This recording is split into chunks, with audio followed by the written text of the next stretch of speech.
Si tu es ambitieux et que tu es dans ta vingtaine, il y a un truc qui peut te faire aller 2 à 3 fois plus vite vers tes objectifs, qui peut te faire atteindre littéralement ta vie de rêve beaucoup plus rapidement qu'en temps normal. Ce truc-là, c'est un truc que je vois dans mon entourage, que je vois chez les gens qui sont en train d'accomplir des grandes choses autour de moi. C'est un truc que j'ai l'impression de voir aussi chez ceux qui ont déjà accompli des grandes choses.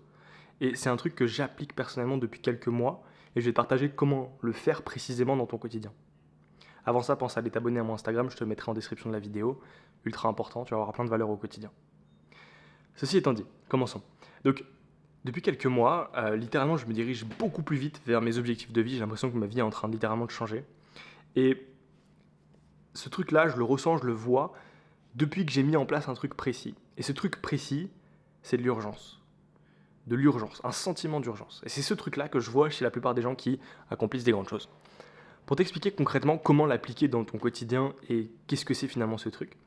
En gros, je remarque que ceux qui accomplissent des grandes choses, ils vont vite. Ok, donc c'est-à-dire que dès qu'ils ont un truc en tête, ils matérialisent le plus vite possible. Ils font passer le plus vite possible de idée à concret. Donc, ils créent de la matière ou ils créent quelque chose, ils créent un projet, ils lancent quelque chose. Les idées, c'est bien, tout le monde en a, tout le monde a des idées plus ou moins vite, peut-être que tu as eu plein d'idées aussi, mais ce qui change vraiment ceux qui vont réaliser des grandes choses, c'est à quelle vitesse ils exécutent. Et un truc que j'ai remarqué qui est pas simple, c'est que finalement on a beaucoup de confort au quotidien, tu vois. C'est bateau, c'est cliché, mais on a à manger, on a un toit. Donc en fait, ce sentiment d'urgence, à part avec les réseaux qui te matrixent un petit peu, mais on n'est pas vraiment censé l'avoir, tu vois. Dans le sens où, ouais, quand t'as pas à manger, bon, ton corps, il va te réclamer quelque chose. Donc, naturellement, on l'a. Mais pour aller accomplir des grandes choses, générer des milliers, des centaines de milliers, des millions d'euros, atteindre vraiment une grosse liberté, je te parle pas juste de, voilà, mettre quelques milliers d'euros de côté, atteindre vraiment quelque chose de huge, de big, mais ça demande quand même d'aller chercher quelque chose qui est un peu surhumain. Alors bien sûr, si tu es matrixé par les réseaux, tu as l'impression qu'il te faut forcément une huracane, mais il faut un truc un peu plus profond, un peu plus deep, tu vois. Et le problème, c'est que on a tellement de confort que on n'a pas forcément ce truc naturellement. Donc j'ai l'impression, et c'est ce que j'ai ressenti, qu'il faut le créer un petit peu artificiellement. Il faut se sentir pressé, il faut se sentir dans l'urgence. Sinon, mais en fait, tout ce que tu as envie d'obtenir, ça va te passer sous le nez. Parce que les marchés bougent vite, le monde bouge vite, les projets, les hypes, ça peut se prendre, mais ça peut aussi s'éteindre rapidement. Donc en fait, il faut au quotidien réussir à être dans cette rapidité, sinon on loupe plein de choses. Et c'est pas qu'une rapidité pour changer d'opportunité en opportunité, au contraire, ça c'est pas une bonne chose et tu le sais déjà. Je parle plus d'une rapidité dans même un projet. En fait, imaginons, regarde, tu as un business, tu as une idée. Mais en fait, si tu vas pas vite dessus, mais tu vas louper soit la trend va rester, ou le business peut toujours marcher, mais juste tu vas pas aller assez vite pour faire en sorte que ça marche.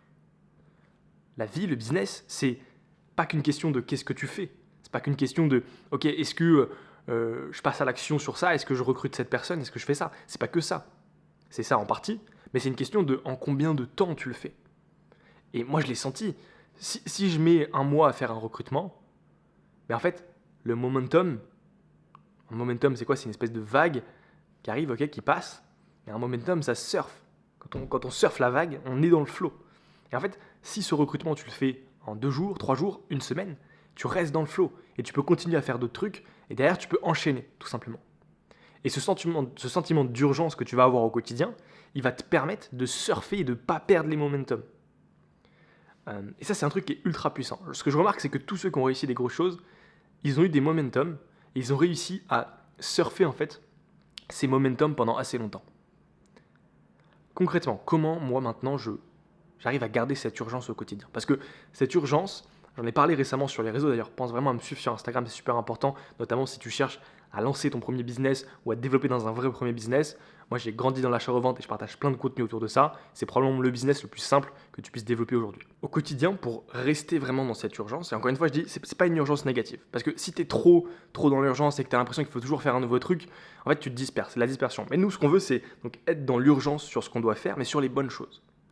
Et ça, c'est un truc qui doit se créer un petit peu artificiellement.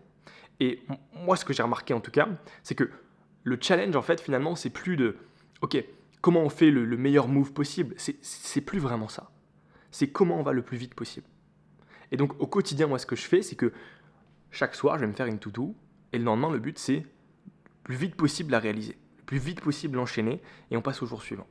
Et en fait, moi comment je reste dans l'urgence, c'est que en fait, j'ai raccourci mes cycles. Donc en fait, au lieu de réfléchir au mois, au quarter, donc au trimestre, etc., je réfléchis à la semaine, voire parfois à la mi-semaine.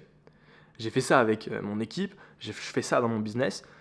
Ça paraît un peu obsessionnel, mais c'est ce qui m'apporte réellement des résultats en ce moment.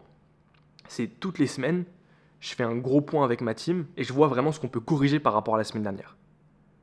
Mais on essaie de faire ça vite, c'est-à-dire on ne fait pas un petit point juste pour débattre de 2-3 datas. On regarde ce qui était mal la semaine dernière et on voit tout ce qu'on change pour cette semaine. Et ça, c'est important de le faire. C'est important de ne pas le faire trop extrême, sinon tu changes tout le temps et tu vas nulle part.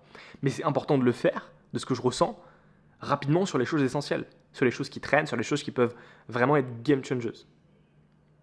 Donc, pour rester dans l'urgence, ce que je fais, c'est que je fais un point toutes les semaines avec ma team. Je fais un point perso toutes les semaines. Qu'est-ce que j'ai accompli cette semaine? Comment je peux faire plus la semaine prochaine?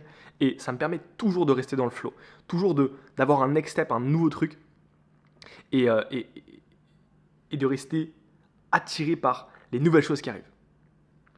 Donc ce sentiment d'urgence, je le crée artificiellement. Et c'est ça qu'il faut noter, qu'il faut comprendre, que tu dois comprendre, c'est que tu ne te sentiras jamais constamment dans l'urgence, à moins que tu sois complètement matrixé par les réseaux. Et c'est ok, moi je le suis aussi des fois, mais il y a des moments où ça va partir. Ce qu'il faut que tu arrives à faire réellement, c'est te le recréer constamment. Toujours avoir l'impression que t'es en retard. Alors, ça paraît un peu négatif comme ça. Je te dis pas, et je pense pas que ce soit un truc qui soit sain à très long terme, mais je pense que quand tu veux build des grosses choses, c'est important de l'avoir. Et ce que je remarque, c'est que tous ceux qui font des grandes choses, je pense à Elon Musk notamment, va toujours se fixer des deadlines qui paraissent folles. Et tu vois, souvent Elon Musk, par exemple, je vais y arriver, il loupe les deadlines. C'est-à-dire qu'il est trop ambitieux. Il dit qu'on va partir sur Mars en 2028, alors qu'en réalité, ça ne sera jamais en 2028, et ainsi de suite.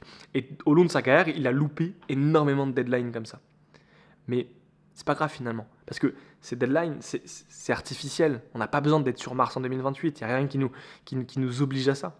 Mais c'est challengeant, tu vois. C'est de l'urgence. C'est comme quand tu avais ton contrôle à rendre au collège, et que finalement, si le prof il te dit ouais, projet à rendre en fin d'année, tu t'en bats les couilles.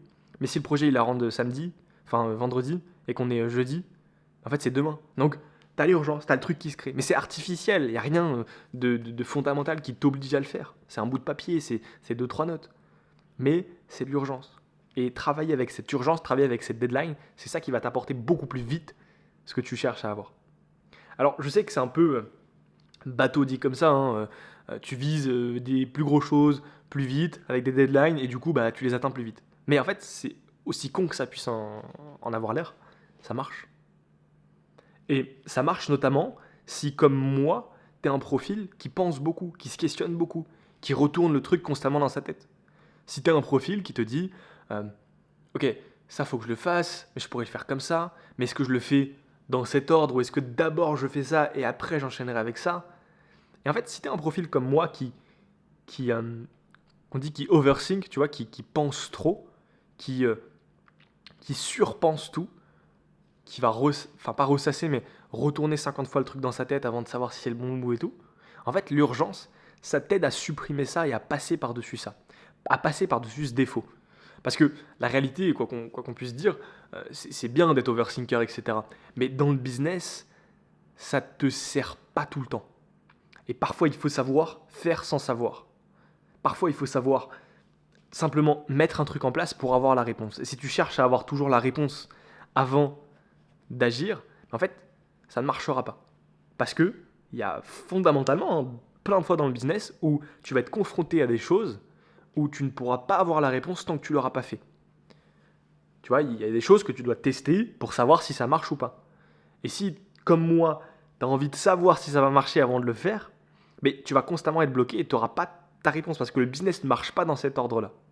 Et donc finalement, le fait d'être dans l'urgence, le fait de se dire, ok, quoi qu'il arrive, ce soir, il faut que j'ai posté ce contenu. Quoi qu'il arrive, ce soir, il faut que j'ai vendu, que j'ai fait une vente. Mais en fait, tu supprimes toute cette réflexion et tu t'autorises beaucoup plus à tenter, à faire, parce que de toute façon, il faut un résultat. Donc, c'est un truc qui peut vraiment, vraiment beaucoup t'aider. Et du coup, forcément t'apporter beaucoup plus de résultats dans les prochains mois. C'était Enzo Napio, pense à t'abonner et à aller sur Instagram, c'est là-bas que je partage mon quotidien. Je te mettrai l'Insta en description et je te dis à très vite.